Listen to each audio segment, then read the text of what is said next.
The last thing we're going to do is reset the hero's position, reset the position of the bad guys, add a timer and add a score, and we'll be good to go. So let's first add that score, which should be pretty simple. All we need to do is add a couple of different labels here. We'll use the SK label to do the score. So we can say var score label is going to be equal to a new SK label node, and we'll just set that, and we'll also set the score equal to 0. We can update the score. In our did move to view, we can add the score to the screen. So after we add the bad guys, we'll say score label is equal to a new SK label node, and we'll set the text equal to 0. And of course you can play around with the font and the font sizes and all that stuff. We'll set the position, say position.y is equal to negative self.size.height divided by 4. Add the score to the screen.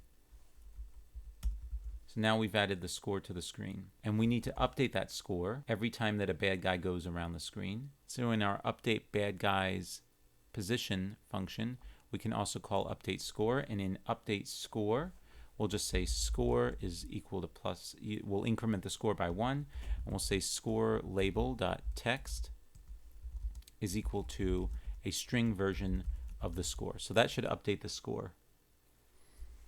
So now we can run this and see the score being updated. Just have to avoid those guys. So there's the score being updated. And every time they get around to the other side, we get a new point. Okay, so now we have the score being updated. Now we can add a countdown timer. So what we need to do that is we need to create a timer. And we'll use the NS timer for that. We'll create some text, which is going to be the countdown text. Let's call it countdown text is going to be equal to a new SK label node, and we'll set the text to be 5 just to start off, because we'll start from 5 and go down to 0, and we'll set the countdown itself, which is going to just be an integer, to be 5. And what we'll do is we'll create a function that runs in the very beginning to do the countdown, but we need to add this stuff to the screen. So after we add the score label, we'll say add child countdown text. So we're adding the countdown text, and we'll say countdown text dot hidden is equal to true. So we'll initially hide it, and we'll make a function that reloads the game. Reload game, and we'll say that the countdown text dot hidden is equal to false, because we're going to start the countdown timer.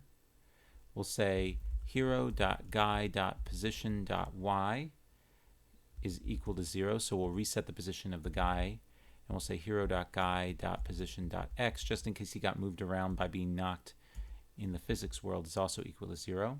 We'll set the score back to 0. We'll set the score label to be 0 as well. And for each bad guy, now we're getting into the reason that we wrote the reset position function earlier. For each bad guy in bad guys, we'll reset using this bad guy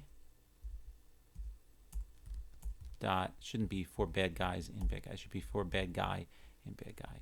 So this bad guy dot guy, and the y position is that bad guy's dot y position that we saved earlier. So that's his original y position that we're setting him back to. And now we'll put the timer in motion by saying the timer is equal to a new timer dot scheduled time interval, and we'll do the one that allows us to use the selector. And the time interval is every 1 second. The target that we're running this against is this class self. The selector is the function that we're going to use, so we're going to use a selector to get the function, and we're going to call update timer. So we need to create a function called update timer, but we'll get to that in a second. User info is going to be nil, and repeats. In update timer, what we can do is we can actually increment our timer. So we can say if countdown, the actual number, is greater than 0, then we can decrease or decrement the countdown by 1, and we can show it in our text by saying text is equal to a string version of that countdown. Otherwise, if the countdown is less than or equal to 0, then we will reset the countdown. We will show the countdown text equal to be a string version of the countdown. So it'll be set back to 5, and then we'll hide it just so that when it comes on next it will say 5. It won't quickly flash as a different number. Game over will be equal to false, so we can start the game. And we will kill our version of the timer. This is like calling timer stop. Invalidate is. So this should actually be countdown text hidden is true. We've got our countdown timer all taken care of. Now we need to add a refresh button, actually restart the game. So in our image assets, we'll create a new image set. We'll call it refresh. So here we have two versions of the refresh button. We have the low res and the high res. You can see that this one is 93 by 93. And this one is 186 by 186. So the refresh is the high res and the refresh 2 is the low res. So we'll put that in 2x and we'll put this in 1x. Let's just make sure we got that. I might not have grabbed that correctly. There we go. Okay, so now we have our refresh button. Now we need to just add that refresh button to the screen. So we can create a refresh button, say var refresh is equal to a new SK-Sprite node, and we'll use the image named refresh. So we're going to grab the refresh button from the image assets. The first thing we're going to want to do is hide that refresh button and add it to the screen. So in our did move view, we can say add child refresh. So now we'll add that to the screen, and we want to give it a name so that we can reference it later. So we can say refresh.name is equal to refresh, so that we can detect what they're clicking, what they're tapping on the screen, and we'll hide it. So set hidden equal to true to hide the refresh button. When they actually collide with the hero and the bad guy, we can say refresh.hidden is equal to false. So we'll show the refresh button because the game is over. Now in our touches began, if the game is over, then we want to make sure that what they're touching is the refresh button. So we can say the location is going to be equal to the touch.location in node, and the node is going to be self. So this will give us the point where they clicked on the screen. We can loop through all the sprites that are under this point because there may be still little emitters hanging around. So we want to make sure that what they clicked on is the refresh button. So then we can say for sprite in sprites, loop through all the sprites that it found underneath your finger, and we can say if this sprite node exists as a SK-Sprite node, meaning the thing under your finger, is it an SK-Sprite? And this isn't going to be node at point, this is going to be nodes at point. So now we can loop through all the nodes under your finger, and we want to make sure that the one that we're under is an SK-Sprite node, which means that it could be that button.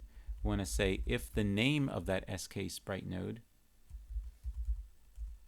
is not equal to nil, meaning there is a name on that SK-Sprite node, and if that sprite node dot name is equal to refresh, because remember we set the name up there earlier. So if all that's true, then we can reload the game. So that will give us the actual refresh button on the screen, and by default it'll be in the center because we set the anchor point to be 0, 0, so we don't need to position that refresh button. And the timer will count down from 5, and once it does, game over will be equal to false. So we can actually run this and see what happens. See if we have any bugs. So there our guys start moving. And it hit them, and there came the refresh button, came right back up. We can click around the refresh button, which is what I'm doing, and we can click the refresh button. The refresh button didn't disappear, but the countdown timer did work. So let's just see what the error is with that. The one thing we have to do is in our reload game, we just need to set the refresh button dot hidden equal to true. So we need to hide the refresh button once the game reloads. So the guys start moving, he gets hit, the reload button comes up, and notice we can't click around and move the guy anymore, everything's frozen. We refresh the game, we get our nice countdown timer, and everything starts back from 0 again. So now, if we avoid those guys,